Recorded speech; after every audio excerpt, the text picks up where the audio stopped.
Seconds.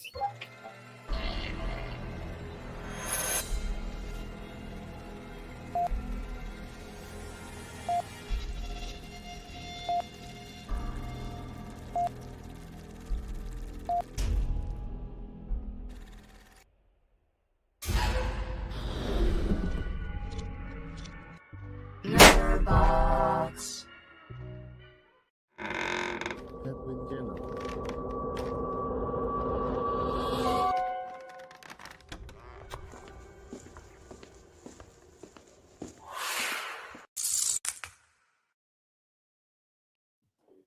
Hello.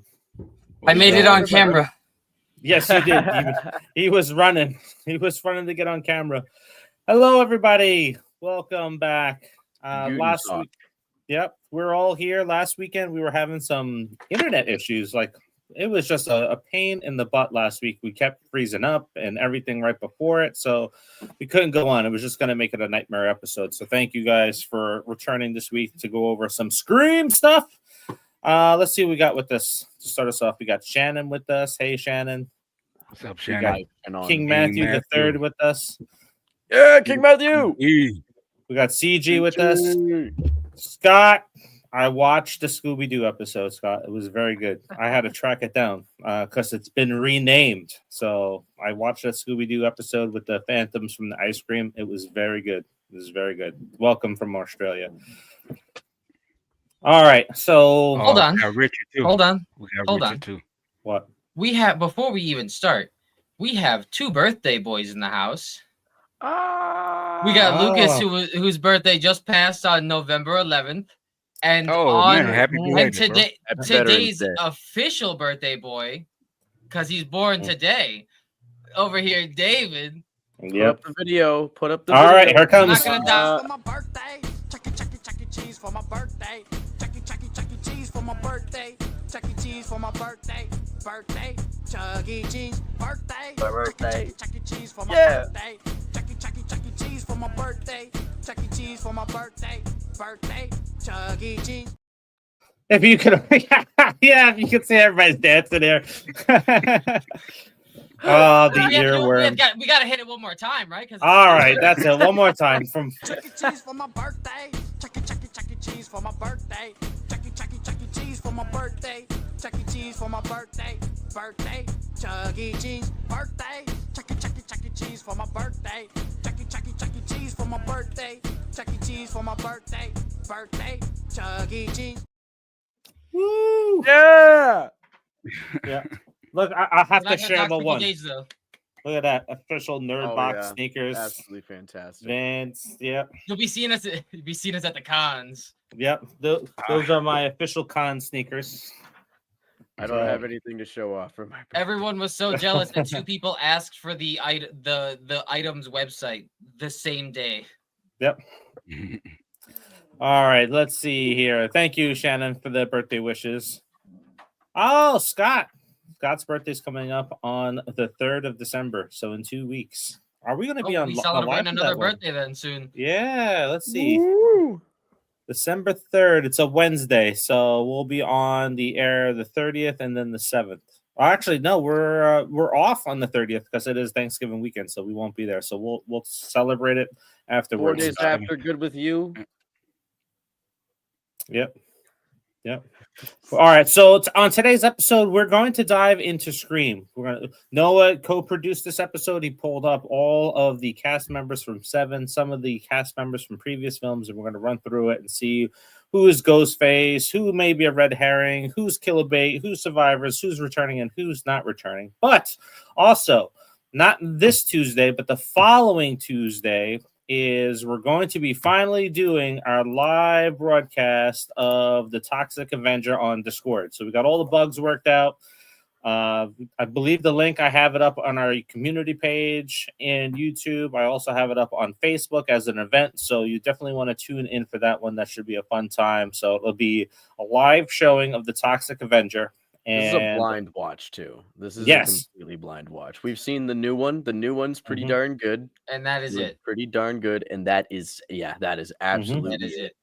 Y'all are gonna be in for a ride with the OG. I'm so excited Yep. I'm so excited. We're probably AZT Fest at its finest, man. Yeah, we're gonna have a good time with it. Yeah, I think so. So definitely tune in for that. Go ahead. If you want to, you could drop the link in the chat right now if it'll allow Oh you. yeah, Me. the official. It doesn't let me do it. All right, send it. Put it in the private chat, and I'll put it in our regular chat as well. Cool. And then I'll go ahead and drop that in there. So while Noah is doing that, we'll come back to that in a second. I did want to get to one of the comments that was in here. It was the first comment on here. So Richard saw The Running Man over the weekend. Over the week Armies or Arnie's is way better. Over the wee Arnie's is way better. Everybody will forget this movie by the end of the year. I guarantee it. I think it's going to personally, as someone who loves the Arnold film, like it's just an Arnold film though. I grew up reading Stephen King books, read The Running Man when I was a kid, read it as a teenager, read it as an adult. The 2025 one is a whole lot closer to the original source. It has higher stakes than the Arnold film did, and you care more about Ben Richards in this one than you do the Arnold film. Like there was no stakes for the Arnold film. Like Arnold's film, it was just a normal run-of-the-mill action, badass Arnold film with the one-liners, you know? Where this one, you truly cared about what was going on, about the game, and about Ben Richards, man, and the stakes behind it. So I strongly disagree on that one, and I respect Richard's opinion of it, but yeah, I strongly disagree, and I feel like this movie will take off word of mouth more so when it releases at home, like on Blu-ray and stuff, than it will in the theater. I was thoroughly surprised by it going in because again heard the mixed reviews like everybody else was saying on this one's like, oh, it's all over the place, and everybody went in because Edgar Wright just always nails it, right? And this is not an Edgar Wright type of film. And if anybody complains about that, because I've heard a lot of reviewers say, oh, well, I expected more from Edgar Wright. Who was out there supporting his last film, Last Night in Soho? It bombed. It completely tanked, and it's one of his best movies. So he did a studio film. He did a studio film to make up for it. But I went to see it, not expecting much. Lukas was kind of talking about it right before we went live. It has one of my favorite people in there, the flavor of the month, which is Glenn Powell. And Glenn Powell's like, I like the guy, but I'm just tired of seeing him and everything. He did fantastic in this. Yeah, he was good in this because I'm not a fan of him either like that. But he was pretty good in this. Yeah, I'm on the kind of on the agreement that it'll probably be forgotten by the end of the year. Not by the end of this year, maybe by like mid of 2026. It's not that I don't think it has substance. I just think that even think about like people are rarely even talking about Thunderbolts, which is in my top 10 movies of 2025. Well, didn't Thunderbolts bomb in the box office? And that's or it didn't do like fantastic. It did about mid Marvel ranges. Mid-tier. Yeah, mid-tier. But like people still went and saw that movie, and most of the people that saw that movie was like, damn, it's a pretty damn good movie.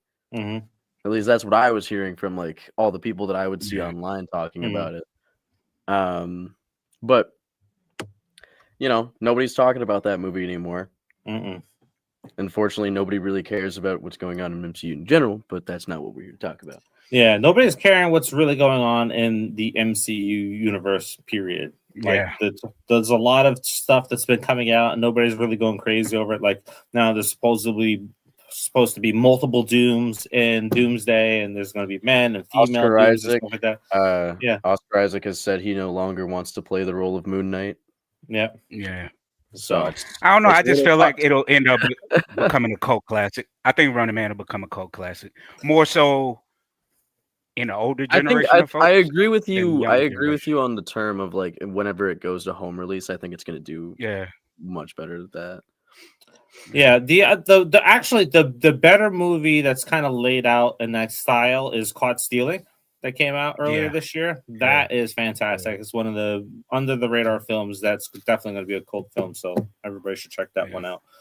The movie that I was before we get to the Scream thing, the last thing I got to touch on, the movie that I'm very impressed with, and again, it features somebody in there I'm not crazy about seeing in all their movies. It's Die My Love with Jennifer Lawrence in it. Man. I've heard. I Yep. have not seen, but I've heard. Yeah, I Yes. still got to check that one out too. That movie is very heavy. It's a very heavy movie, and while it's not a horror movie, the way Jennifer Lawrence portrays a character that's going through postpartum depression makes it very scary. And there are scenes during that movie that put you on the edge of your seat because you don't know what's going to happen next. You don't know where she's going, what she's going to do. It's just a fantastic performance. It's probably her best performance that I have ever seen her do before. And I think about the performances I've seen in the last 5 years. Like we've talked about it, Demi Moore and The Substance is top notch, but this kind of smoked that as well. She just is that good in the role. And I forget the director's name. The director, how she did with the cinematography for certain scenes, she kind of encapsulated all the postpartum like psychosis around Jennifer's performance at certain points too, where it really messes with you. So it's just fantastic. So definitely a great film. She should. That's pretty good in it too. He is, but Jennifer Lawrence probably should get the Oscar. There should be no competition on it. No doubt. Yep. I've heard such great things about that movie so far. Mhm. Frankenstein. Oh, come on! Don't. No, I'll put it like cynical. this. Come on, hold on. Let me say this. Frankenstein, the movie was beautiful. Yes. The acting was beautiful. Yep. But the story, it just dragged for me. So I'm more partial to Mary Shelley's Frankenstein with Robert De Niro and Helen Bonham Carter and what's my man's name? The director of Thor. That movie to me is like top tier. This was good, and I love Guillermo del Toro, but it just, I don't know, it just lacks something for me, man. But again, the production value, it was like masterclass filmmaking, dude. Like Guillermo is just, he's the man when it comes to his visionary. But again, I felt it was just too long. The story kind of dragged, and I mean, I don't think it's a bad film. It's just, it's not as great as people are making out to be for me. I think it kind of fell apart after the first act. Yeah, and the first act is an hour and a half, just about. Yeah, but I'll tell you this: this movie was made for the award season. It's going to be up for Best Picture. It's going to be up for Best Costume Design. It's going to be up for Best Actor. That's what this movie was made for. So it's going to win awards. What do you guys think about the design of Frankenstein in this movie? Because I've heard a lot of people say they don't like it. I didn't mind it. I didn't mind it, but it wasn't the best. It wasn't the best for me, but yeah. Realistic? Yes. Sexy? Yes. And that's not what he should be. No sexy Frankensteins. They did a lot of work on like humanizing his design, and I kind of appreciate that.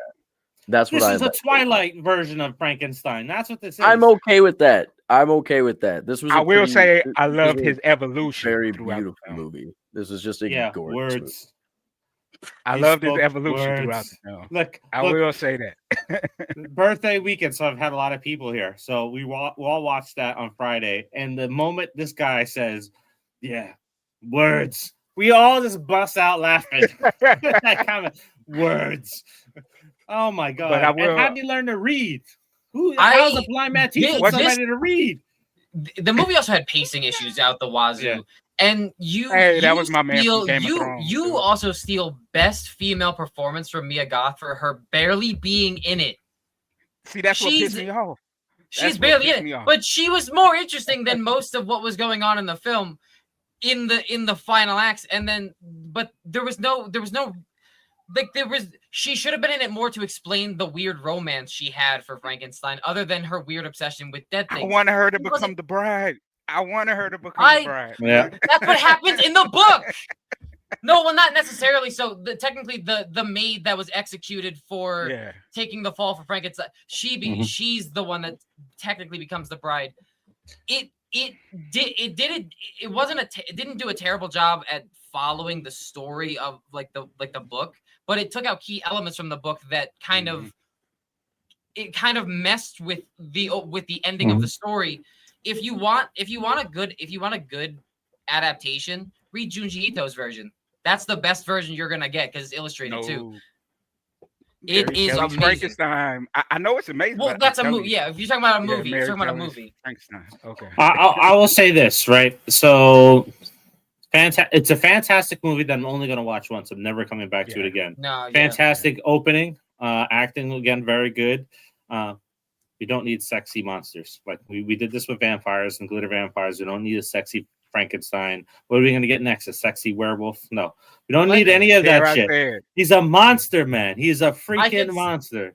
I could say that it was just coincidental because Jacob Elordi is an attractive person, but at the end of the movie, it ends with sun glinting across his face, and he just goes, like it was like it's so, and the hair wisps across his face, like it was so intentional. Yep. Like Dare it was I say that. Dare I say Creature Commandos handled Frankenstein and the Bride better? Nah. Dare I say it? I say it? I had to take. I think they're better. They're probably better characters. That whole subplot a while ago, and I had to really look at it. And unfortunately, Frankenstein isn't really a character in that show. He's more so just the joke. It's unfortunate. It's unfortunate. I said they did it better. No, yeah, CJ likes the ending though. Robert Eggers doing werewolf movie. Look, man, I really didn't like Nosferatu. I liked it the first time I seen it in the 90s. Yeah. Bram Stoker's Dracula. That's the one I liked because it was a basic ripoff of that movie. I didn't like it. Performances were very good. Did not like the movie. Yeah. Now I will say this. What? This is off topic from that. So I'll let you finish first. All right. I'll close with this. The best thing about seeing Nosferatu was that there was some parents that brought a 6-year-old girl to that movie. And there are some heavy rape scenes and sex scenes in it. I was like, oh, that's got to be rough. Because I know those scenes are rough with teenage girls at home. So go ahead, Marcus. Take it away. I was going to say another, it depends on your taste. Osgood Perkins dropped another film last week, Keeper, with Tatiana Maslany and Kiefer Sutherland's half brother. I saw trailers for that. I saw it again, typical Osgood Perkins film. It was weird as hell, but it was actually like Tatiana Maslany's performance, and it was like phenomenal, dude. Like she just crushed it. But the movie is weird, so again, it depends on your taste. I wanted a little bit more for the movie, but yeah, I definitely say give it a go if you're interested in seeing a good performance out of her. Yeah, I say check out Keeper. So all right, sounds good. All right, well, let's jump into what everybody is here for. We're here to talk Scream, and essentially what's going to be happening today is Noah co-produced today's episode, so he is going to be guiding us through Tier Maker, and we're going to look at the entire Scream 7 cast, and we're going to try to figure out if they're a Ghostface. I'll pull it up on the screen now so you can see it. If they're a red herring, if they're going to be survivors, if they're kill bait, if there are going to be a legacy return, or if they're not coming back at all. So we have people from the past. We have people that are listed on IMDb as being in the movie, but do not have character names yet. So we're going to go through all of those things. The order here is random. It's how it uploaded into TierMaker, so that I didn't go ahead and mess with any of those things. But I see how we have the stacked in the beginning, so I want to leave the stacked beginning towards the end. We're going to start towards the back. One character Marcus and myself were like kind of confused on, so we're going to start right here on the end. No, so this character here. I don't even know how to fully pronounce her name, and I feel bad. I think it's pronounced Anna. It's spelled Anah. Can't pronounce her last name. Not going to. Okay. In parentheses, her character name is just Bella. Bella. My assumption is she's a background character. Yeah. Or like most likely she's a background character, or she's just cannon fodder. Like she's just a body count. Yeah, probably just kill. Yeah. All right. So we got Bella here from Scream 7. You got her listed as kill bait. Marcus, you're next in the order. So what do you think?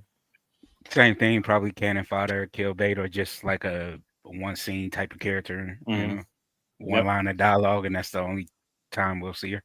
Yep. Mm-hmm. All right. No, Lukas, how about you? Who is this? We don't know. We don't know. She's not in the trailers. She has a name on IMDb. It took me for 20 Scream minutes 7. alone to find that photo of so this, this is this just people actress. who are okay. I wasn't understanding. I thought we were going through people that we thought were probably going to be in it. Oh, but this is like off of the She's IMDb. cast. Yeah, no, she is cast. She's casted. She's going to be in the Yeah, movie. I don't know. I mean, I don't. Just say Killbait if you don't know. It's Killbait or Survivor. Fine. I don't know. It just feels weird. That's the miscellaneous pile. Yeah. Legacy return. Maybe she's one of Sydney's employees at the coffee shop. Could be. Or something. That's good. You know? Yep. That's a child in that photo, so I sincerely. Oh, it's a doubt child. I thought it was like a teenager or something. The only thing she's credited for something is called like Agents versus Kids or some shit like that. Like, yeah, right. I don't know. Like, I think we're all good with the. I think we're all good there with Killbait. Yep. All right. Yeah. So is this who is this? We got Kirby up next. Is that Hayden Panettiere? Yeah. It is Kirby. All right. So I'm gonna put her. I'm not putting her in Killbait. I'm just gonna swirl her around. Marcus, where do you think she's at? I mean, obviously Legacy Return, but I don't know. I feel like she's gonna survive this one. So maybe you could bump her up to Survivor. Okay. So we got her in there as a Survivor. All right. Yeah. All right, Lukas. With Kirby, do you think Kirby's coming back or no? I mean, what happens if I say that she's a legacy return? It doesn't bump her down to Killbait, does it, or what? No. It's just we have her in there as legacy return. So I think we can leave her as legacy return. We'll leave the survivors for the new characters. Legacy return. Yeah, I don't know because Survivors to me sounds like people who are going to make it to the end of the movie. Mm-hmm. Well, remember that rumor they talking about? I don't know. There's some people I definitely think are going out. Remember that rumor of her getting her series? That's why I said maybe she would survive. So, all right. I don't know. You know what? I am leaning towards the theory that we have talked about several times on the show is Ghostface. I think she is aligned with Ghostface. I think. Okay. That's fair. That's fair. I think she's helping Stu Macher track down everybody, and that's why we're hearing Stu say, "I'm going to burn it all down." Right? Because Marcus and Danny, you said it many times. Is like Stu's coming back. He's coming back to take out everything. The cult. He's coming out to take out Sydney. Like this is, and there's a comment in here. Let me pull that up real quick. Where is it? If I can find it real quick. It was the respirator comment in here. I think it's probably up all the way towards the top yet. Here it is. Hope's Butler said it.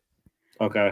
It's right above my comment. Okay. Yeah. There it is right there. So Nerdbox, you confirmed my respirator track sound. No one has mentioned. I think it's Stu with the respirator. I think so too. So it's either a respirator that he's wearing or a trach. Yep. It's either the respirator or he's wearing the new voice box that you can upload AI voices to. So I think that's what's going on. And I think Kirby is aligned with him. And that's because if we look, I'm going to talk about this next month on a Popcorn Theory video because in 2 weeks, the second part comes out where we talk about Stu's motive for part 7. And then that ties into Kirby's reason for helping him. So tune in to see all that stuff. But we found out in 6 that she was fired from the FBI. And I don't think that Detective Bailey was bullshitting it. I don't, because he announced it in the precinct that he was going to investigate it. So I think that she was fired from it. And there's a little detail watching the scene back over where Bailey confronts Kirby in the shrine. You guys all got to go back and watch it. But Kirby goes from panicked to angry very quickly. And if you watch the scene back a couple of times, it's like, oh shit, he just outed me, and now she outs him as a Ghostface. So I think that may be the little hint that she is aligned with Stu. But so far we got 2 legacy returns at Survivor. I'm saying Ghostface. No, what do you think? I'm not saying that it's not possible, but I don't know if I'm fully on board with it. So I'm gonna keep it at legacy return just for now. Because it's definitely a good theory. But it's just a theory, a game theory. Okay. You know, now one thing I can say, like, even though I'm gonna keep her at legacy, it could work that she's a Ghostface because there is that line in the trailer. Remember, we were trying to figure out who possibly was the one that's saying, "Hey, we grew up in Woodsboro, nice little town. We grew up in Woodsboro." That could be Stu. That could be Kirby. If we're running with the theory, that could have been Kirby too. So I don't know. There is a lot of evidence that could work and support that claim, especially with her resources of if she was fired by the FBI or still worked for the FBI, she has access to that those resources. And then even if she was fired, you know how movie tropes are, when they're fired, they still hack in somehow. You know what I mean? So I don't know. It's many possibilities that could work, but I'm gonna stick with her being legacy though. Yeah, and I find that it's awfully suspicious that Gail knew about the shrine and Kirby didn't. I think she knew about it. She knew about all the other stuff, so why wouldn't she know about the shrine if she was tracking everybody?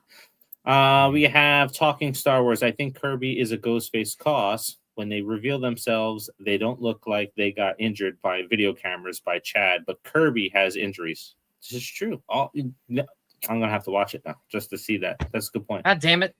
That's a very good point. Yeah, it's a very good point. Nah, Ethan's head was bleeding. Ethan's head was bleeding when he took off the mask. I did remember that. Yeah, he had like a little blood trickling from. Yeah. Yeah, I have to look. He was the one that got hit. Yeah, he was the one that. Let's remove this so we're all on screen, so we'll come back to this since we're all talking Kirby. So, Jem Witt says, "Is Kirby a secret Ghostface? A good one though, one who hunts other Ghostface, and us chasing Stu." I wouldn't mind that. Yeah, I wouldn't mind it. But she is again.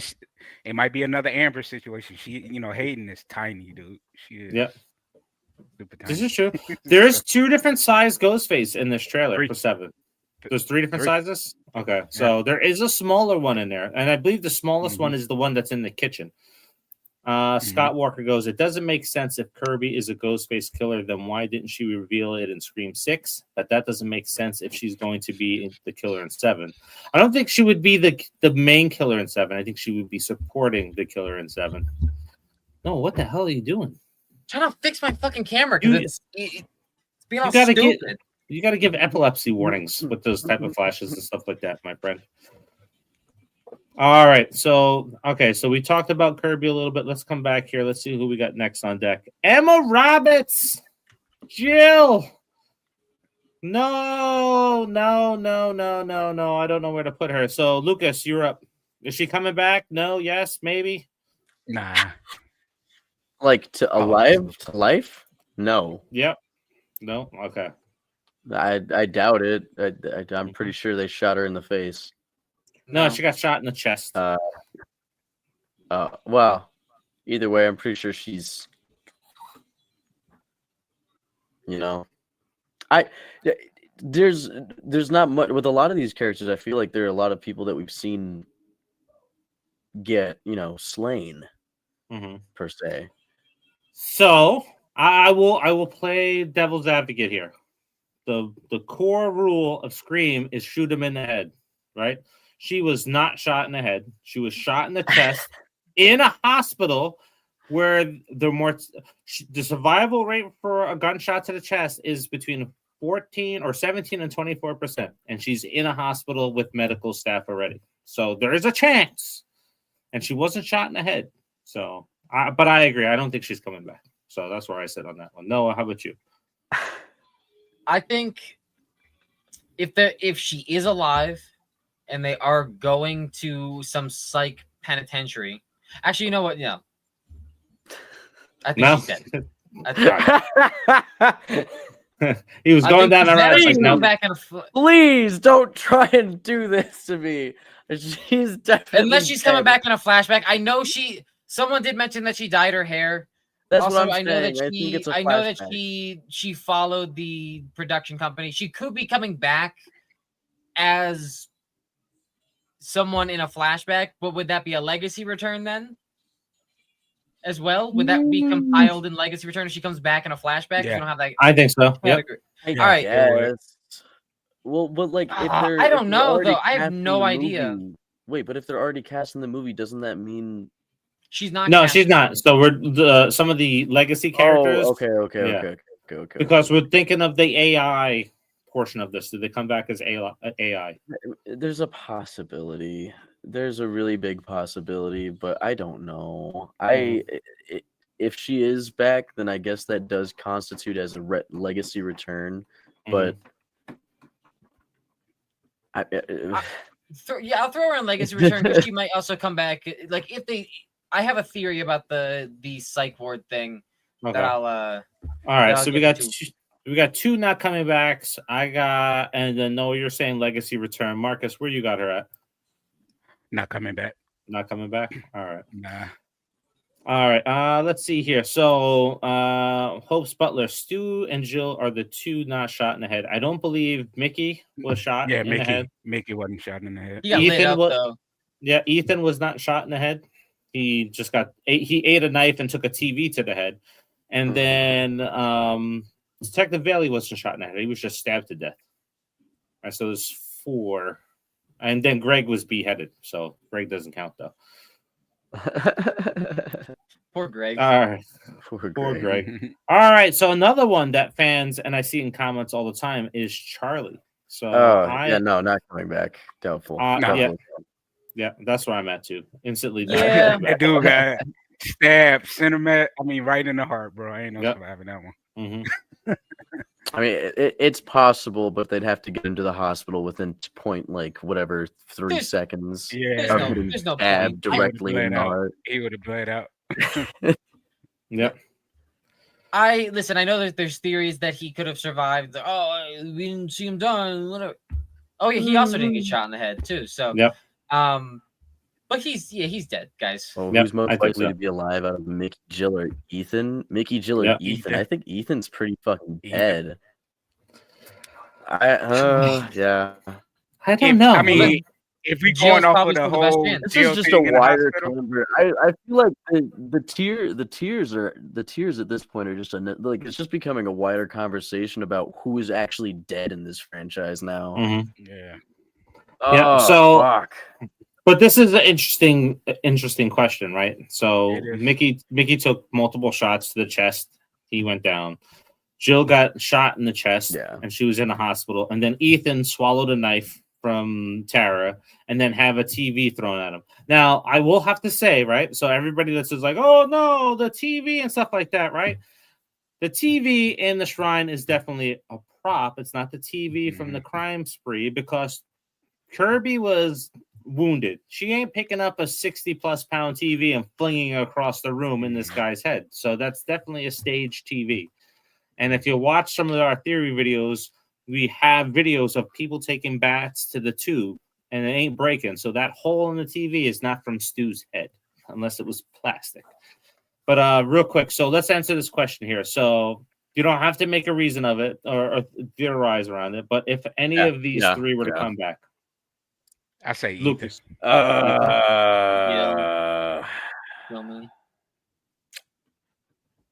We'll come back to Lukas. Noah, who do you think? Jill. All right. I would say Jill too. All right, Lukas. I doubt that Ethan would come back. I'm not gonna lie. And Mickey just seems unrealistic at this point. Timothy Oliphant definitely seems like he's down to do some shit, but I think probably Jill. Probably Jill. It's just at least in some way. 2 full clips to the chest. Yeah, but she at least. If we're going off the basis that it's going to be like a flashback or a memory or a dream or it's AI or this or that or that or this, it could be any reason why she's back. I guess it just makes no sense. Well, he's asking who survived. I thought. Yep. Who would survive out of those three? Who would survive out of those three? I mean, if Stu can survive the TV to the head, I think so can Ethan. Okay. Yeah. So we got 2 Ethan and we got 2 Jill. So all right. Everybody's favorite on here, Gail. Noah. We know Gail's cast. Is she a red herring? Is she a survivor? Kill bait, Ghostface? I don't know, man.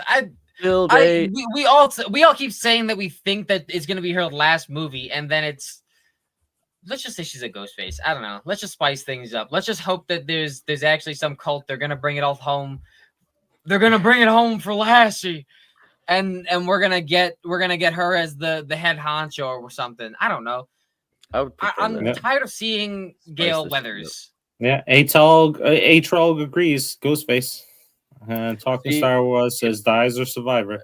We know that they don't have the balls to make her the Ghostface, though. We know this. You ain't got the balls. I'm gonna say Kill Bait. I'm gonna be a little cynic on this one. I'm gonna say Kill Bait. I think they're finally killer. Marcus, how about you? Still legacy return. I think the idea. Well, no, we know she's back, right? She's not somebody that's been missing, so I wouldn't put her as legacy return. Yeah, she's cast. Survivor then. Survivor. All right. Yeah, I think they'll kill her off in like maybe 8, probably. So that's fair. Yeah, because I think the window for her being a Ghostface has passed, man. Because her motives would have worked in part 4 perfectly. You know what I mean? But they missed that opportunity. So yeah. I am going to go Survivor. And the reason why I'm going to Survivor is because she's one of the producers on the film and she was really upset that they killed David Arquette. So I think she's surviving this one, unfortunately. I don't have that insider knowledge. Oh no, they killed my Scream husband. They started production on 8 in March, so yeah. So I this think one's she'll survive another movie. This is an interesting one. So when we're talking about it, consider the AI factor in there. So we got Casey Becker, right? So Marcus, we think we see a legacy return of Casey Becker in AI form, or not coming back at all? I mean, I'm trying to think because she really didn't serve significance to anybody but Stu. Yep. So I would put her in legacy return for that, but I think it would make sense in this movie. So I say not coming back. All right. How about you, Lucas? You think Casey Becker comes back as AI for a legacy return, or no? Someone is gonna have to remind me of who Casey Becker is because now I feel stupid. Drew Barrymore, the first kill in the original movie. Yep. Is that Drew Barrymore's picture? I can't even see it. I'm so sorry, gang. I doubt it. I doubt it. I don't see it happening. I'm gonna be so real. If Drew Barrymore were to come back to the franchise after all this time, I feel like they would probably just try and recast her as someone else. Yep. Yeah, King Matthew. But she doesn't have significance to Sydney, though. She has no, so it would be pointless to bring her back. Yeah. Yep. This was the theory when we thought that it was going to be potentially a Wes Craven's New Nightmare, but it's not that anymore. Yeah, it's not that anymore. Yeah, no. So she's not coming back. I will say this about, again, we're talking behind the scenes again, but like when 5 dropped, she said that she wanted to come back and she was opening to returning. So, but there's no like everybody's saying, like Marcus is saying, and like Matthew is saying, there's no point, right? She serves no purpose in. They'd have to try and they'd have to explain so many hoops around why she looks exactly like the person who died. Like at the beginning of all the movies, they'd have to make her somewhat significant because that you can't just put an actor in that looks like the very first person. That ever heard of face-off technology? No, are you in the same stance there? She ain't coming back. Yeah, no, she's not coming back. All right. Yeah, because the only person that she really interacted, if you're going off the lore and the story, was Stu. She had a relationship with Stu, and that was it. So yeah, I don't know about that. I don't know about all that. Alrighty. All right. So Tatum, Lucas. So Dewey's sister. Is it an AI legacy return or is she not coming back?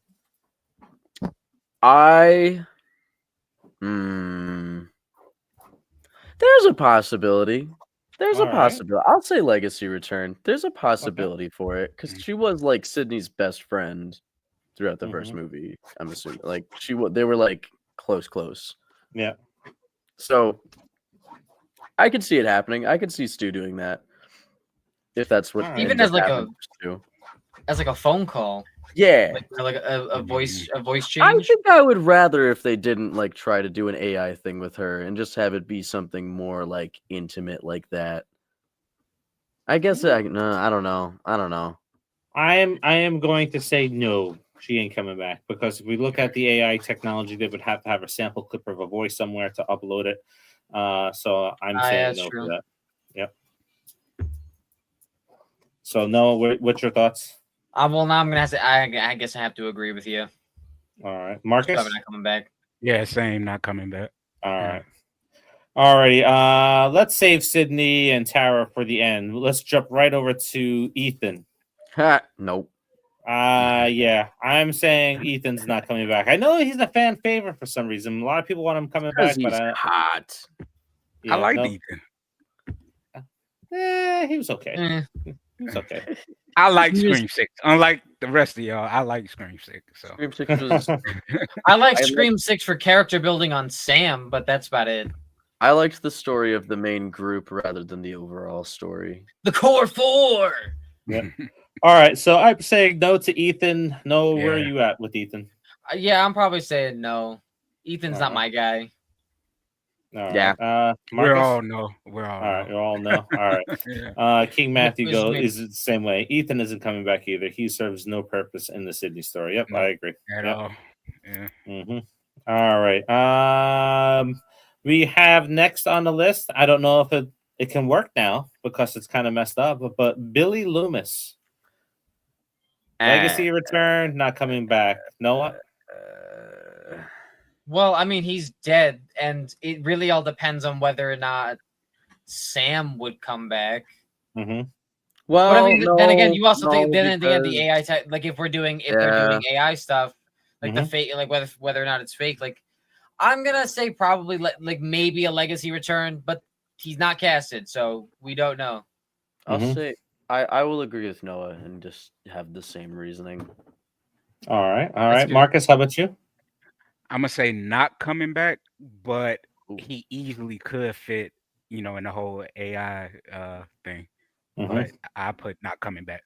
So All right, so it's a split because I think he's not coming back either. So we're gonna take a look here at the comments real quick. Let's see. So we have King Matthew saying Billy's voice could be used as AI when Ghostface talks to Sydney. Maybe. We got Talking Star Wars says that she agrees. Everybody keeps on having that same AI generated Ghostface Yep. picture.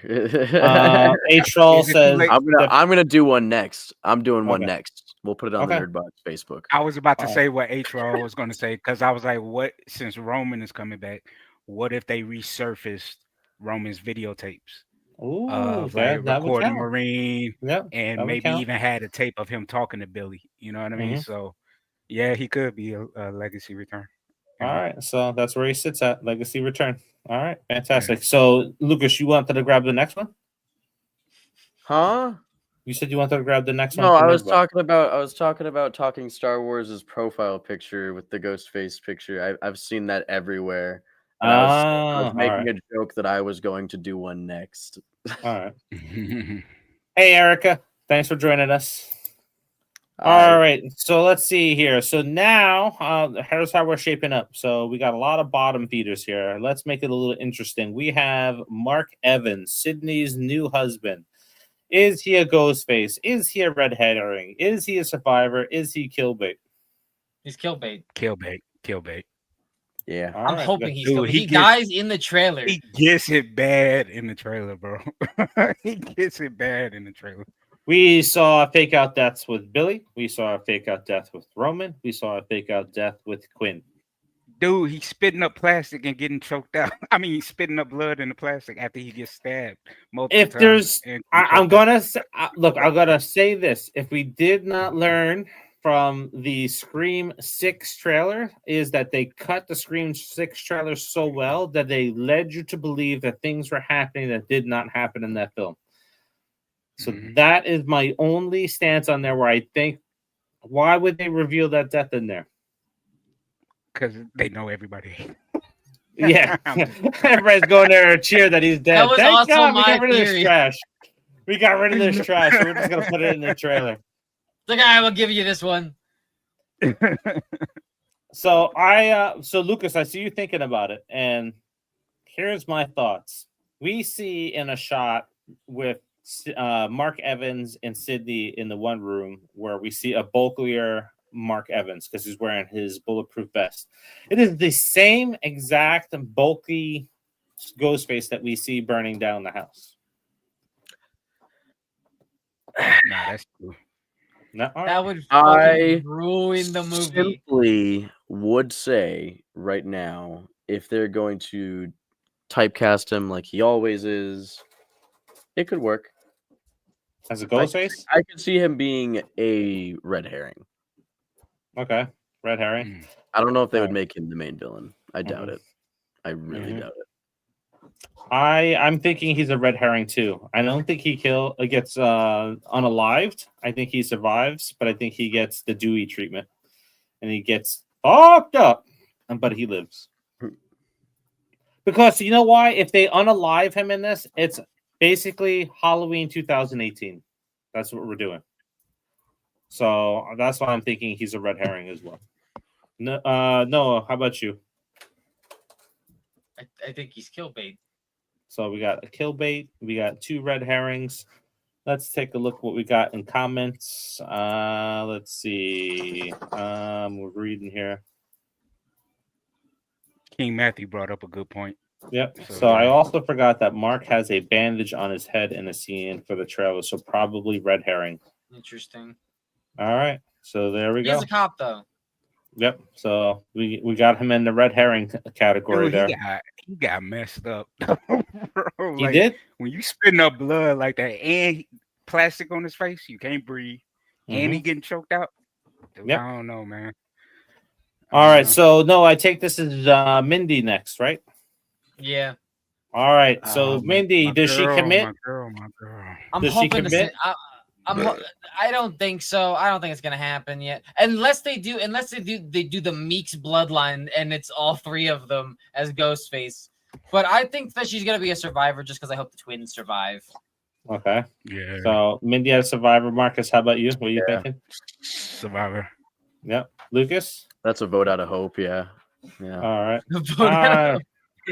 I think their friends bite it in that one scene, but I think that I'm hoping that they make it out. Sir Director, please. Biggest. All right. So what would be the biggest shocker? Chad dies. Mindy dies. After everything Chad has survived, our glorious king, Chad. I think Chad got more of a chance dying, even though he survived so much. I think he has more of a chance of dying in this one than Mindy does. He was a human pincushion in 6. They were like, if he survives that, like, what is taking him out? This man is superhuman. All right, let's take a look here. So we got H-Hall saying Mindy lives. We have King Matthew says Mindy's definitely dying in Scream 7. One of the twins have to go. That's why I say Chad. That's why I say Chad. Man. Yep. Well, Chad talking goes Star because Wars. of a Mindy Mindy dead. mistake. Chad looks sad in the trailer, so either Celeste or Mindy die. Izzy Risen has said Mindy dies. Hope's Butler, I think Mindy does. Chad lives. Oh, look at this. Look at this. All right. We're getting some breakup. The sheeple are getting feeded out. Well, think about it too. Like, what if Mindy does one of her theories that she gets wrong and Chad dies because of it? I'm messing. That's what I'm thinking. Like he has more of a chance dying because of her mistakes. Because she always makes mistakes. Yep, she always makes mistakes. She's never on the money. She's never on the money. So, all right. So we got her at survives because that was the overall vote. Let's keep the twins. I don't know how you take out Chad after everything he's supposedly survived. Again, it's another. I don't want him. It's a vote out of hope. It's a vote out of hope. That's it. For storytelling, I want them to live. I would say you take him out. That's what I'm saying. Yep. Yeah. So we got 3. We got 3 people that think that Chad is not making it out of this one. And I'm gonna cry. I'm gonna cry in the theaters. I'm telling you right now. If we lose, I almost wept when I was seeing 6 when I saw it happen, and then I saw him live. I was like, damn. You know, one thing I do hope, if one of them does die, that sets up an opportunity for Tara and Sam to come back for the next one. Because like especially if it's Sam coming back, where she's just pissed off that one of her closest friends, I mean, who she grew close to, in Yep. 6. Who she Pissed off. babysat? Who she Yep. babysat? Yeah, so that could really like push her over the edge, to come back to be a Ghostface in 8 or 9. So Okay, Matthew makes a very good point here. Let me bring that up on the screen, guys. I think Chad is going to get a role in Scream 7, similar to the role Yep, that we had. Chad is in 3. probably surviving. I doubt they would kill him off without Tara there, considering that their relationship in 6 did. Killing Chad sets up so many other stories. Mm-hmm. That's what I'm saying. Like, he has more of an impact to set up the ones coming. So It's because he's the moral compass. He is the Glenn. If we've learned anything from The Walking Dead, the moral compass. That's true. That's true. The moral compass goes. Yeah. All right. Let's get. I agree with you, King Matthew, but I can't change the vote. He will survive. So, Noah, who's this? Is this one of the girls? That's that's Sydney's daughter, isn't it? Oh, Sydney's daughter. Okay. Yeah. Interesting one here. Where do we think she is definitely surviving. Okay. Yeah. She's definitely surviving. There's no way that they are going to introduce the daughter of Sydney, especially and it's unfortunate because she is just she looks very young. She's probably going to be portrayed pretty young in the movie. I doubt they're going to kill her off in any fashion, and I doubt that she has anything to do with it either. I think she's just going to be probably the final girl of the movie. You don't think she's a Ghostface or a red herring? I think it'd be too easy to make her a Ghostface. So what about a red herring? I think it would be ridiculous if they tried to go that route. I think it would be absolutely ridiculous. She's being attacked in almost every single scene in this. So was movie. Jill. Yeah, but she was a Ghostface. Yeah. So why can't Tatum be a Ghostface? If they were to a Ghostface because Jill was also being attacked. To do the route of having another one of Sydney's family members be the Ghostface, I have a feeling Sydney would have probably noticed some signs in her daughter at a much younger age. Good point. They do make a point that she's not a helicopter mom, though. Mm-hmm. This is fair. I mean, I guess maybe a red herring. I don't know. I don't think so. I think it would be lazy if they did. I think it'd be really lazy. All right, you sold me on it. Well, we're talking about freaking Scream, so you never know, I guess. Because also, point I want to make adamant that Stu is coming back. It doesn't make sense that she's teaming up with him. See, I was going to bring up the reason for that to back up what Noah was just saying. With Stu definitely being in it, and Stu, of course, more than likely hell bent on getting revenge. He wants to destroy everything, not just his house and stuff. He wants to destroy Sydney to the core. So why would he team up with Tatum, or why would she be a red herring where he wants to basically just destroy all hope that Sydney could have? You know what I mean? And get her to the point where she's most vulnerable. So she'll be a survivor. Yeah, I think so too. I think you guys sold me on her not being a red herring or a Ghostface. I think it's lazy if they go the whole Jill route over again. So, yep. Here's an interesting one. Me and Marcus's True Blood crush. Yeah, my favorite. That's my girl. Ghostface. Yep. Ghostface. That's Leslie Mocker there. She doesn't have a name yet. Yeah. And she's not in the trailer. So I'm thinking she is a Ghostface. All we know is that she's Sydney's neighbor. Yeah. That's all we know. She's Sydney's neighbor. Yep. And she plays crazy good, man. She plays crazy good. So that's where I'm at. I'm at a Ghostface too. Noah, how about you? Anna Camp? I think it's possible. I do. I think I'll put her in. You know what? No, I'll throw her. I'm gonna throw her in red herring. Okay. All right. No, Lukas, that's where you're at too. Red herring. Yeah, I am right there with you. Wait, you know what? Actually, I think that's another really super easy choice. Is making it Stu's sister. I want to see. I think Anna Camp will be a good psychopath, so I kind of want to see her as a Ghostface. So I would love to see her as a Ghostface as well. I think they can have her be a red herring, but I don't know if they would make her the Ghostface. I think they can still have her be crazy though. Oh, but you know what? She is also too tall. I think because she's not a short person, so I think she might be too tall because we've seen a short Ghostface and we've seen a tall, bulky Ghostface, and the Mhm. tall, bulky Ghostface is the one with the respirator. So Yep.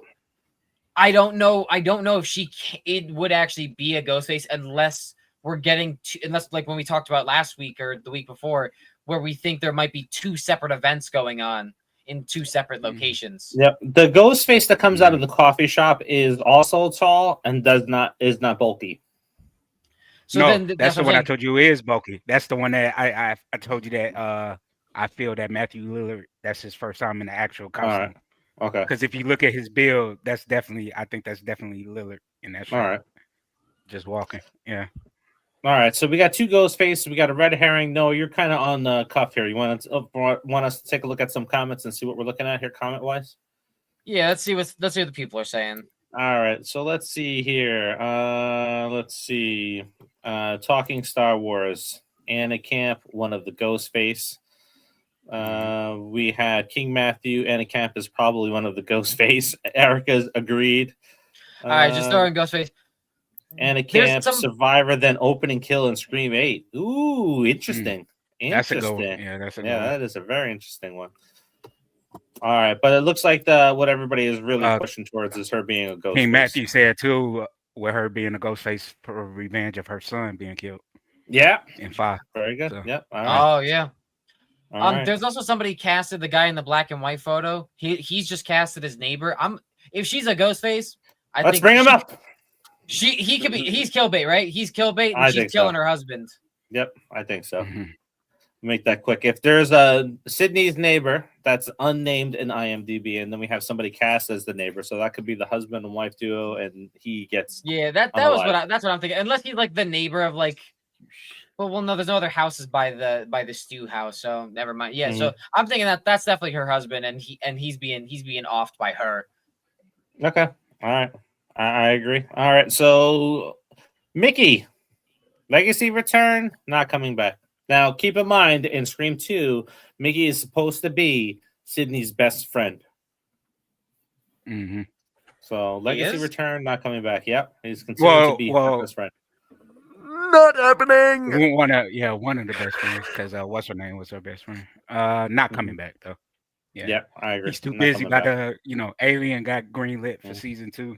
And he's been filming other stuff. So he's busy. He might be Magneto soon. Oh my god, can you imagine that? Him as Magneto. Yeah. Oh yeah, he'd be a sick Magneto. All right. I'm gonna before I jump into the characters after Tara and Sydney, I want to go to the one person that looks like a young Stu. And if you watched the trailer, did you get a character name from him, or we just got the actor name? He does not have one. He doesn't have one yet. I'm going to throw him in Killbait. The reason why I'm going to throw him into Killbait is because there is a scene after we see Mark Evans get tackled in the plastic wrap, and you see somebody getting dragged on the floor, and it's him. So originally I thought it's I was thinking maybe go back and watch it. Yeah, I was thinking maybe it's another Mocker kid, like maybe it's another Leslie's son that's coming in there to help with the technology side. But seeing him get pulled away, I think he's Killbait. You see his face? Actually, yeah, you see his face. I'm not going to say that he's Killbait as much as he's a red herring. That's what I'm going to say. That's what I think he is. He's a red herring that gets unalived.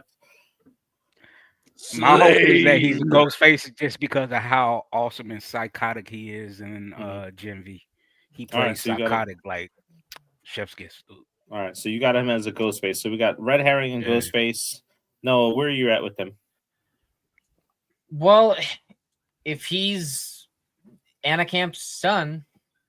Well, but if he's getting dragged, though, I'm gonna say he's a red herring. I gotta see that. Yep. Yeah, that's because originally like, oh yeah, maybe he's a Stu. He's a young Stu, and they go see Roman Bridger and they just de-age him, because he's in the movie too. So like, and then there's this kid Kyle Winters, and I was like, oh maybe he's gonna be a young Billy, and that's how they do that or whatever. But now since you say you've seen him getting dragged by somebody, I guess I'll throw him as a red herring. Okay. All right. Lukas, how about you? I guess red herring, yeah. All right. I don't have a whole bunch of information on this. I watched the trailer all of 2 times, and then I was like, yep, this looks okay. So, All right. All right, let's get back into order. So this is Noah here, McKenna Grace. Yes, she also is Alright. not casted. She has no character. All right, so in the trailer, McKenna Grace is wearing the famous blue plaid. It's not a shirt, but it is a blue plaid skirt. So the many all people know that the have blue. wore blue plaid, we have Billy, we have Richie, we have Jill, we have Mickey wearing a blue shirt, we have Roman that wears a blue shirt, and Derek that wears blue plaid, who was originally meant to be a Ghostface in two. So everybody that wears blue plaid is a Ghostface. So is McKenna Grace a Ghostface? Marcus, to start with you. Because of that fact, I'm actually going to drop her down to red herring. Because of the fact I think they picked up, that fans would know that about the shirt. Yeah, fans would know that about the shirt. So that's why I think they're just doing it on purpose. Yep. To throw us off. So red herring. Plus, being a friend of like one of Tatum's friends, it's like too obvious to have her as Ghostface, Yep. So I think so too. All right. I'm right there with you. So we got 2 red herring votes. Lukas, what do you think? I'll go the same route. Yeah. Okay. All right. Noah? I'm thinking that she's short, so it could make sense, but I don't see the real connection. Like, why would she want to so badly go after her friend for no reason, So I'm gonna say maybe red herring. Like that, maybe that might be what they threw in the trailer to throw you off. Because, like you said, Derek wasn't a Ghostface. He was intended to be, but he wasn't. So there has been instances where we've seen people in blue plaid and they're not Ghostface. Yeah. So we have Erica says, I don't think she's a Ghostface. I think they want us to think she is. King Matthew is saying she is kill bait. I think the plaid skirt is just to throw the fans off, and then she dies. All right. Let me see. Yeah, I could see her getting killed off, but or unalived. Yep. Sorry, unalived. Yeah, you know what? You know what's bad about the whole unaliving and the K word is now I'm saying that out. Like we are out. Everybody is these days, man. Yeah. I'm at a convention playing the stream board game, and I'm talking about. People come in. Gotta say they were slain. Yep. Alrighty. I still like saying waft. Yeah, I say off too. All right, Noah, who is this next person here? She's also not casted, but she's casted as like main crew. Her name's Michelle Rudolph. Killbait. Yeah, probably. All right. That's my assumption as well. Yeah. I think we're gonna see so Killbait. Yeah. We're getting a book club. I swear to God. Body count. We're gonna get a book club in this one. Yep. Yeah, I can see that. A high body count. Yeah, because this cast is extensive on IMDb, so yeah, it's going to be a lot of. All right, so Noah, who's this next person? That's the guy in the opening in the trailer. The Airbnb dude. Yeah. Yeah. Saying that he might be a Ghostface, like he comes out and takes out his girlfriend. I don't think that. Like, I think it would be interesting if like he takes out his girlfriend, but like then it, like you have him get taken out by a different Ghostface. But yeah, they already did it in 6. So I don't think that's true. I think that he's probably Killbait. Yeah, I think that's another body count. Do you know who the blonde is? The blonde is the girl that goes to him with to the Airbnb. Oh yeah. Yeah. So they're both deadbeat. Well, yeah, she takes that fall though, dude. Yeah, because she lands on the knife when she falls into the knife. She got to watch. All right, so I'm going to go ahead. I'm going to come out of this real quick. I'm going to throw it out there for the people that are watching as well. I'm going to turn off comments real quick. So I'm hearing a lot of people starting to say that animatronic that I really want, and which I said I'm never going to buy another animatronic, that Ghostface animatronic, I will buy it if it comes out, is not really an animatronic, but that is somebody under the robe that is acting like an animatronic. It does, and they got to be damn good at, like breakdancing a robot to do that. But yeah, I think that would be cool if it is somebody. Yeah, there's like one scene. So when they first show him, he goes up like this, and it looks just like a person. And then they get to a closer version, and then it just looks like an actual animatronic. Yep. Yeah. I think that's a second person. All right, that would be cool. Right. I hope it is a second person and not just an animatronic. Yeah, but it would make sense to like throw people off, being that it's the real house, and it is a real attraction. And they do have an animatronic in there, I think. So yeah. Well, also thinking about it too is like if there's two Ghostface there, and the boyfriend most definitely gets taken out off camera with at least the way that they're portraying it. It's like, how is she overpowering two Ghostface like to the point where like they're both basically knocked out? Yep. It just seems rather difficult because she's also being taken completely off guard. Lukas, what do you think? Is it an animatronic or somebody hiding? Erica's comment. That's a good question. I don't know. It could be either. It could be either. Right. I think the fun answer would be that it's an animatronic. I think, that would be a really cool fun answer. But I think well, to the Erica's slightly point, less fun Springtrap answer is still pretty cool, which is if it's a person. That's neat. Hey, we've been to VIP parties with Matthew Lillard, and he does have dance moves. So, Yep, it could very well be him.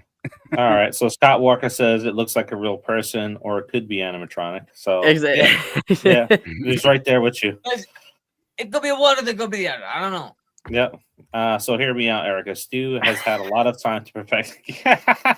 Listen, So he is Springtrap in Five Nights at Freddy's, so he's gotta practice. He probably does it on his own time. This is a good one here. So King Matthew is saying, I have a theory that the B&B kill in the trailer is part of another Stab film. Maybe they're bringing back Stab and Scream 7. But they have Stab posters on the wall.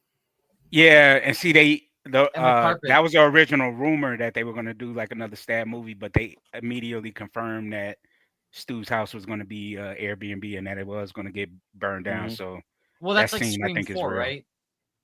Yep. Like if you do that, it's basically like it's like the opening of Scream 4 where they do the thing where like they just keep having different opening sequences, and they're breaking the fourth wall, so to speak. Yep. Yeah. All right. Before we get back to where we're at here, so we have how many killers do you think we get this time? Just 2. I think 2 this time. 6? 6. 3. Oh, why'd you do that? You did this. What? I do this. You're not going to say peace, are you? Or are you just going to say peace? 3. Yeah, that's true. That is true because Richard. I'll put up. Yeah. All right. So we got 3. Marcus, you're thinking 2?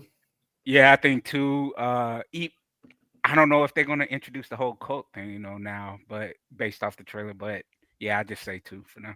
All right. They're not. No, how about you?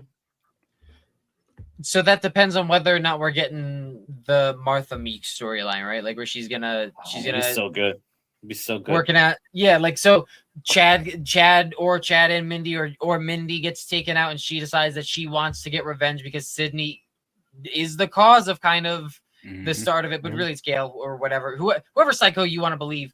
But so she goes after her.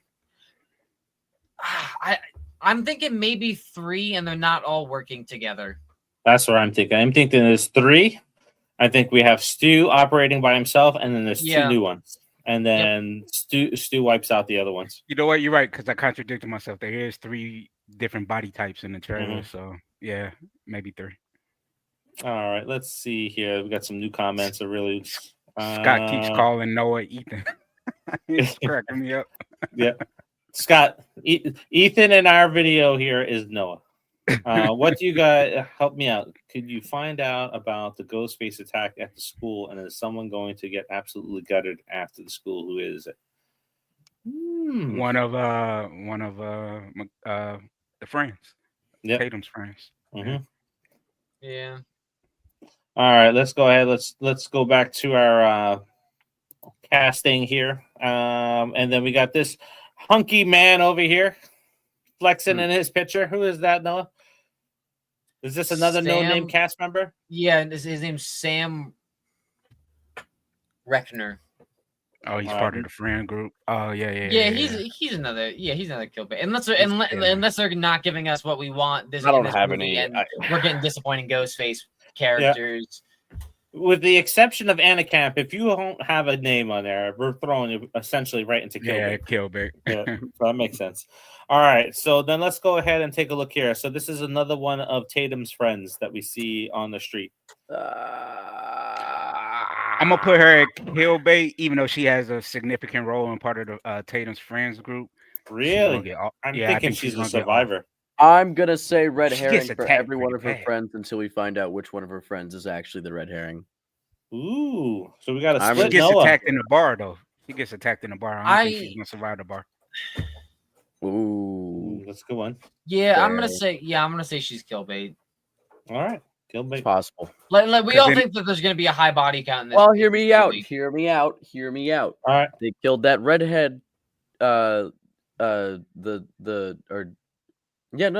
ended up offing the redhead at the beginning, or not like near the beginning of In 6, 6. and then she ended up being one of them. I Quinn. don't think they would do Yep. it again, but it's not But a see, not a possibility. we didn't see her get attacked though. We only heard it.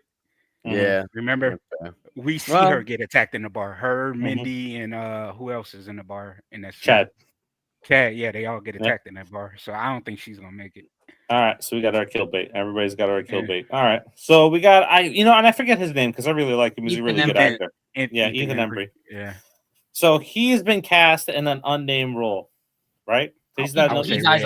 He dies a lot. Yeah, he has no. I would say red herring. So Marcus has got a red herring. I'm gonna say he's one of those Ghostface. So that's where I'm gonna put him at. I'm gonna throw him up as a Ghostface. We got a red herring and a Ghostface. He's in one of my favorite movies of all time. So, yep. Lucas, what do you think about Ethan Embry? Kill bait, Survivor, red herring, Ghostface.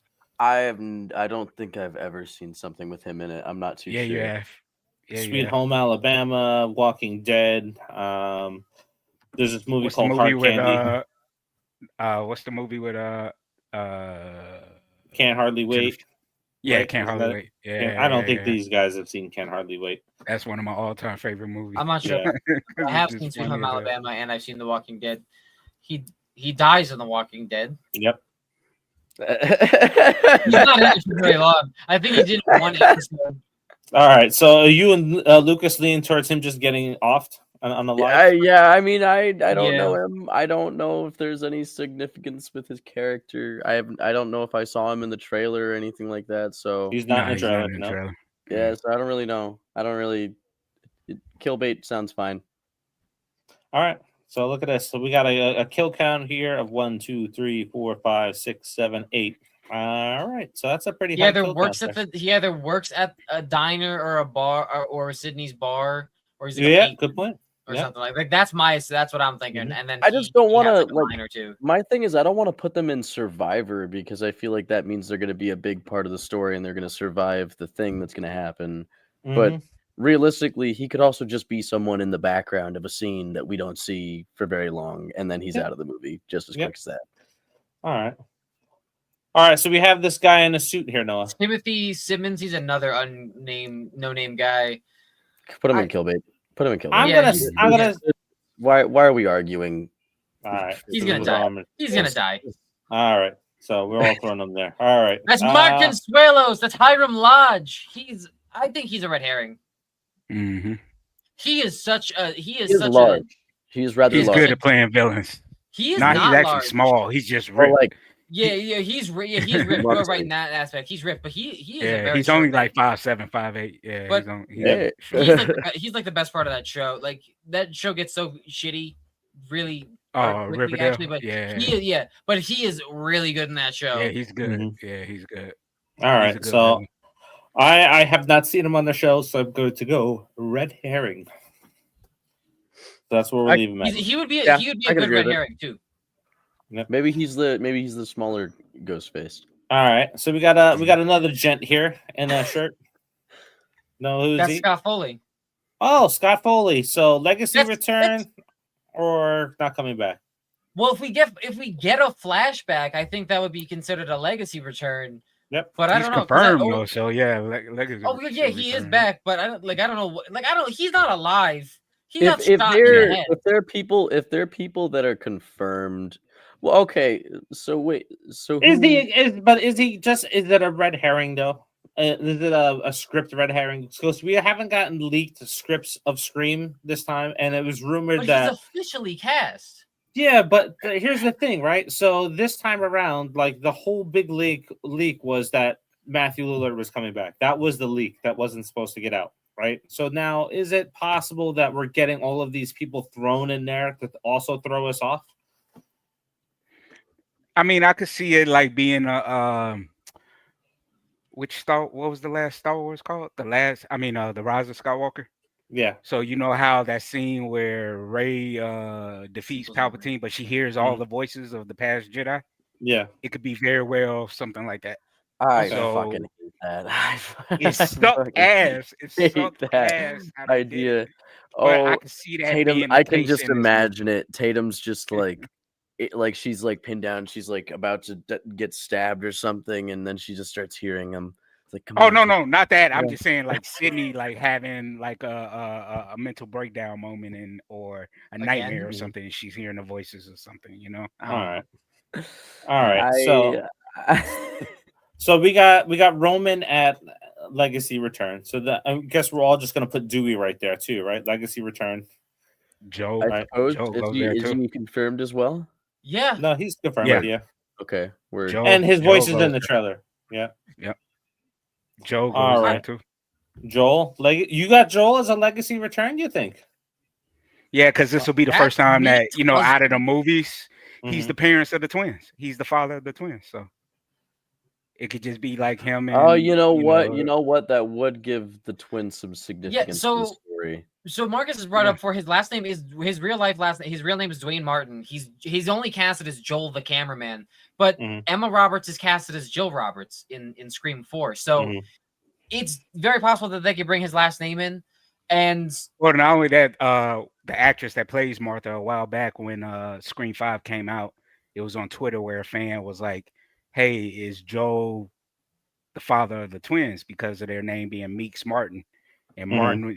They were doing that as like, homage to him. And so she kind of like hinted at it, like saying basically she kind of confirmed it back then. So, yeah. All right. So Legacy Return. You don't think that maybe he comes back just to be unalived or no?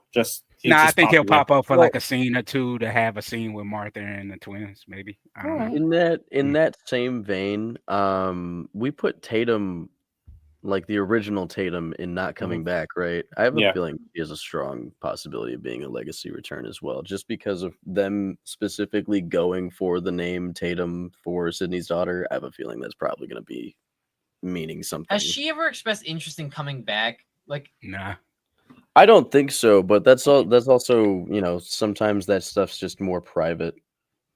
I don't know. I have a feeling there's a reason that they have Sydney's daughter named Tatum. Well, that's your homage. I mean, but it could be for homage, or they could, since they're already doing a thing about looking into the past for this movie. Yeah, I don't think it just makes sense. Yeah, I don't think you're selling us on switching from. If you know what we know about Rose adamantly said when the whole thing went down with Weinstein that she was kind of done with it because she got burned by all of that. So yeah, she ain't coming back. All right, so who's this other lad here?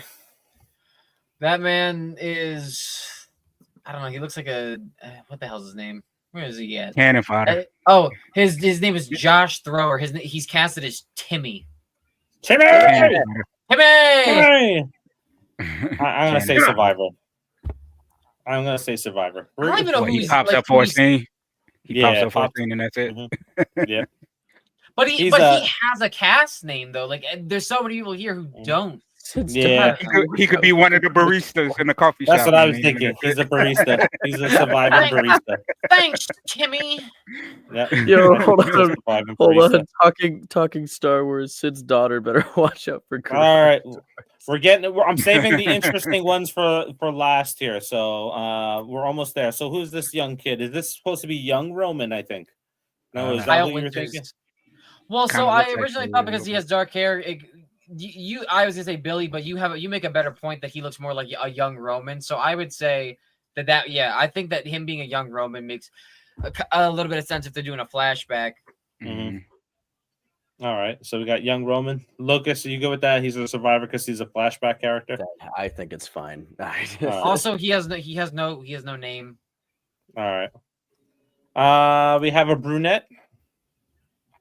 That is Amy Louise Pemberton. She had 3 names. She's fancy. She's also not casted. I don't know who she is. She's probably gonna die. I think she's a mom. Honestly, I think she might be McKenna Grace's mom. Oh, all right. Yeah, I would say if McKenna Grace is a red herring and lives, her mom dies. Yeah. Hey, I want to respond to King Matthew's comment about Timmy. Remember, she only has 2 daughters. She doesn't have a son. She only has 2 girls in Scream 5. Remember? And we don't know where that other daughter is. Yeah. What happened to her other daughter? They just forgot about her. Crazy. No, you guys were mistaken. We didn't say anything about that. Yep. All right. So before we get to some of the main characters here, who is this gent? That is also another non-named person. His name is Victor Turpin, but he's a bulky man. He's a bulky motherfucker. Oh. Could he just be one of the stuntmen? Yeah, he can be one of the stuntmen. That's also what I was thinking. Let's leave him off. I think he is the stuntman. He's in cast and crew. Do they put them in cast and crew? Stuntmen get listed, yeah. So we'll leave him. Okay. We're not he's not listed as anything. Yeah, they're part of SAG. So. Okay. All righty. All right. So now let's start with the original Mark. Mark Kincaid. Oh, he ain't coming back. He ain't. Yeah, I agree. He ain't coming back. Mark Kincaid. They won't. No, he confirmed it. They wouldn't pay him what he wanted, so he ain't coming back. Yeah. No, you go with that. Mark Kincaid's not coming back. Sadly, I know he's not coming back, but I know it'll be in Thanksgiving too, so it's fine. Yeah. Can I respond to Erica's comment real quick too? Because she said she saw somewhere that said Sid has 3 kids. Now that buggy did look like one of those 3 trifecta buggies in Scream 5 that she was running with, but not the dialogue says she only has two daughters. All right. Yeah. Alrighty. Like Retcon 5 and 6 because they're bringing back Chad and Mindy, unless they're bringing them back as they're de-aging them back into high school years, and they're just completely retconning 5 and 6. I think they work for Gil. All right. How about Randy Meeks legacy return? Yes. All right. I feel like it would be awesome if they discovered another video, or maybe Mindy and Chad had a video Uncle of them Randy. Or something like that. Yeah. It's labeled the franchise. Yeah. No, are you good with that too? You think Randy is? Yes, I am. I think that'd be great. All right. So we got a legacy return there. Angelina from Scream 3. Legacy return, not coming back. Listen, I know that you think she's a Ghostface and that she's Christina Carpenter. I don't think that she's not a Ghostface. She's definitely not Christina Carpenter. I don't think she's coming back for this movie. I don't think she's coming back either. I think they should confirm she's a Ghostface, though. Yep. Marcus, how about you? Angelina, she coming back? Nah. Yep. Alrighty. So we all know that Matthew Lillard is he a Ghostface or is he a red herring? His voice. I don't know because they showed him unmasked in the trailer. What? No, they did. Didn't they? No, did they not? Did they not show a bit of him? No, it was just his voice. Maybe I saw something else after. You saw a fan-made trailer, maybe. All right. I say Ghostface. I say Ghostface because of the fact of one specific dialogue in the scene at the end where he's like, "Oh, this is going to be fun." It's a new. It could be taken as a red herring, but no, I think this is him, and maybe if he is working with somebody, that's him saying that. So, all right, so let's go back to the questions. We'll ask people that are watching real quick to throw it in the comments. We'll come out of this. I'm going to ask all of you this question, then we'll see what everybody says in the comments. I have the feeling that the Stu voice is a giant middle finger to the fan base, and he is not coming back. His voice is just being used, and he is not coming back because everybody's going to expect it, and they're going to go completely another route. So, yep. No, go ahead, go first. Be disappointed. I have the complete opposite thought, especially since we know that the director coming back to this loves the franchise. I think that it's a hint that he's giving us what the fan base wants, and he's gonna bring Stu into it. It sounds like whether or not it's what you're saying or what I'm saying. That is Matthew Lillard re-recording what he was saying in the first movie. That was a new voice. It sounded scratchier We are theorizing a respirator. It's really the only thing that makes sense. And the draw, if he is actually coming back as Ghostface, would be much bigger than if they decide to like, nope, we're not giving him to you again. I don't know. I personally think that he's holding out for us, not against us. The This other will thing be. I want to mention too is like I feel like Noah brought it up. There's 2 writers on this, not just Kevin Williamson, and they the have original writer. And they have confirmed that Kevin Williamson redid what the new writer did. You know, like he disapproved of some things and stuff. I think Kevin Williamson is implementing his original idea, his original treatment that he had for Scream 3. So that's why I feel like Lillard is definitely in it. You know, so whether or not he is Ghostface, I mean, I hope he is, but whether or not he's in it regardless, though. Yep. Whether we'll see him in prison or I don't know. All right. You know, and Lukas, how about you? Is he a red herring or is he actually a Ghostface? He could be a Ghostface. He could for sure be a Ghostface. I think I'd be interested to see a route if he wasn't, but he could definitely be one. I'm on the fence. I'm on the fence, but it is going to be one of the biggest spoilers coming out of opening weekend. Yeah, this is not see that early. This is not going to be something that is kept secret because you're going to have the fan base is divided anyway on Stu living and not living. So if he returns, people are going to bitch, and if he doesn't return, people are going to bitch. The ending of this movie is not safe. This is like an opening night weekend, or stay away from social media until you. Well, this has been argued about for decades. Be everywhere. Yeah. This is the biggest theory potentially in horror. Yeah. You know the other thing too? What if he's assuming the role of Roman, where he's takes on 2 apprentices, so to speak? He may not even put on a costume, you know, but technically he's still a Ghostface because he's the puppet master. So I think you really have to sell me on who the Ghostfaces are if you're not gonna do Stu. That's I think that's the thing. Well, right? I think if he's not in costume and he's the puppet master, that's him coming back for the next one. And that, you know what I mean? That would work for me. That would be okay for me. But if he's just if he's just completely a red herring, he has nothing to do with what's going on in the events of Ghostface popping up again, then you're really gonna have to sell me. Like you're really gonna have to throw like another home run, or else I'm not interested, and I'm gonna be pissed. I do like the idea that Hope's thrown out there, that they reveal him at the end, setting up 8. That's a part of like what. Well, I mean, they always reveal the Ghostface at the end, but that would make the most sense that he somehow succeeds. But I assume Sydney's coming back in 8. Yeah, she got. Well, they're doing a trilogy, aren't they? Well, only 8 is confirmed. Yeah, only 8 is confirmed. They hinted at 9 possibility, but 8 is the only one that's like officially greenlit. All right, King Matthew, do you guys think Stu will have a better motive in Scream 7 if he is the Ghostface rather than just peer pressure like in Scream 1? I think so. Oh yeah, I mean, like he said, he wants to burn everything down because he got such a bad rap in the first one. Yep. And so plugging in a January video of Popcorn Theory, I am going to be talking about, and I think I talked to you, Marcus, a little bit about this, that Stu was one of the apprentices of Roman, or he was the true apprentice of Roman, and Billy was the scapegoat. And there's evidence to show that too. So we'll talk about that next month. Yeah, I like. All right. So let's take a look here. So we're at the final 4. This guy is the stuntman, so don't worry about him. So I'm gonna save. I'm gonna go right to the interesting one, and I really want this to happen because I think if you don't have Stu coming back, it would be amazing to see Martha Meeks as Ghostface. It makes sense. It would fit. It would be something that if Stu is not there, this would make up for it. But I'm going to say that she's a legacy return. I don't think they're going to pull the trigger on her being a Ghostface. I would love her as a red herring because of what she did in Wednesday. Mm-hmm. Like they set her character up like that. All right, let's do that. So we'll take that. Yeah.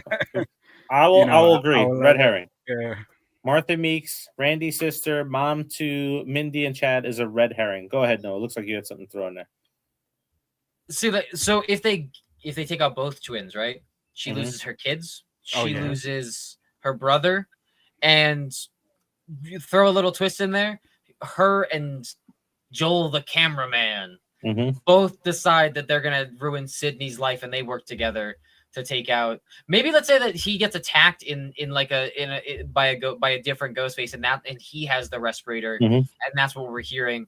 And they're the different Ghostface working against taking out Tatum and Sydney.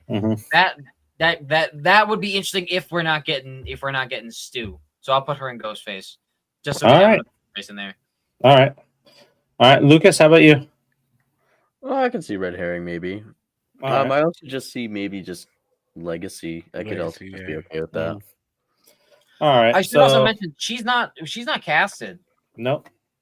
Could be a surprise. Yep, could be a surprise. Yeah, she was surprised in 5.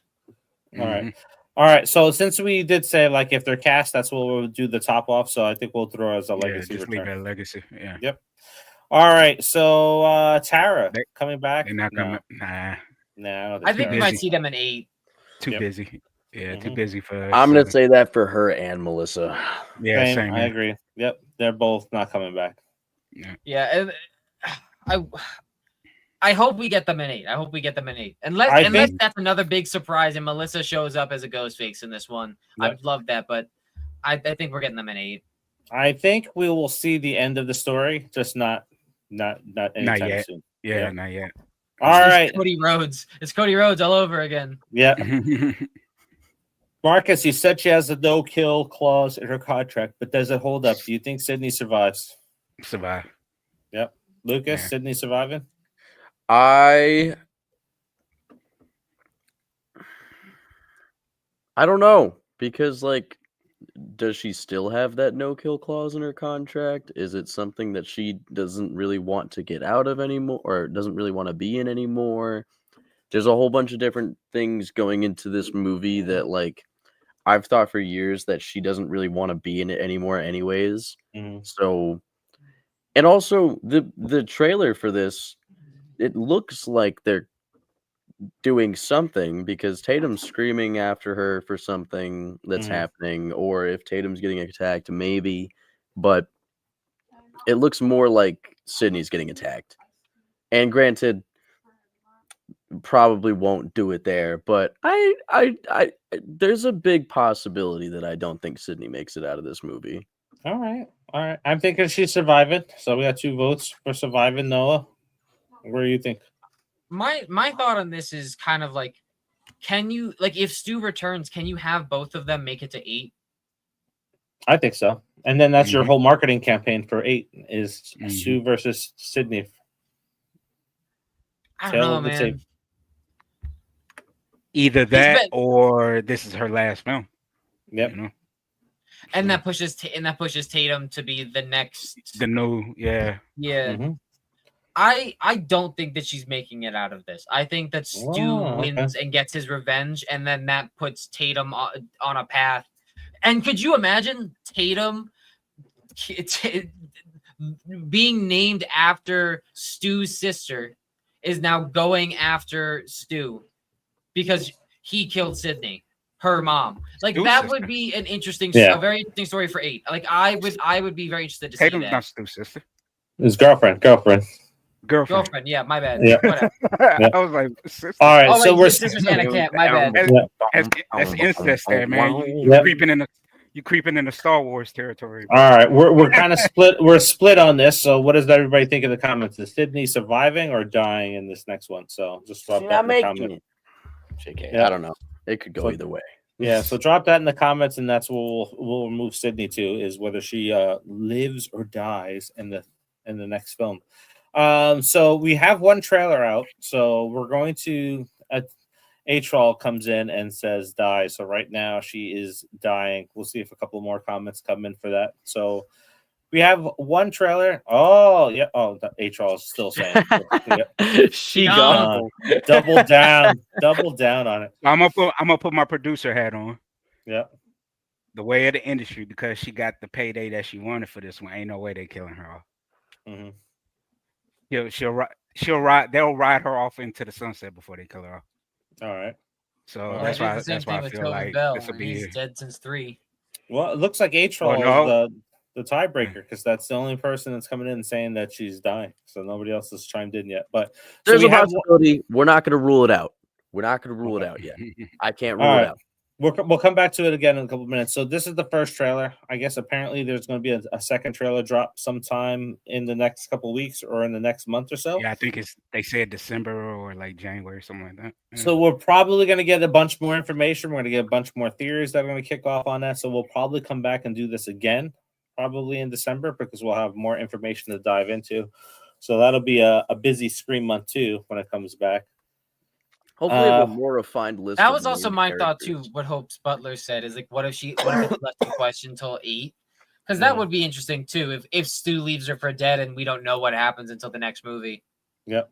Yeah, and that's kind of what King Matthew's thinking too. I say Sydney gets her ass beat in 7, and then in 8 she has amnesia like in Scream 5 script. But ultimately, Stu versus Sydney happens in 8. Yeah, we're still divided. Hope, Scott, CG. I know CG might be walking his dog.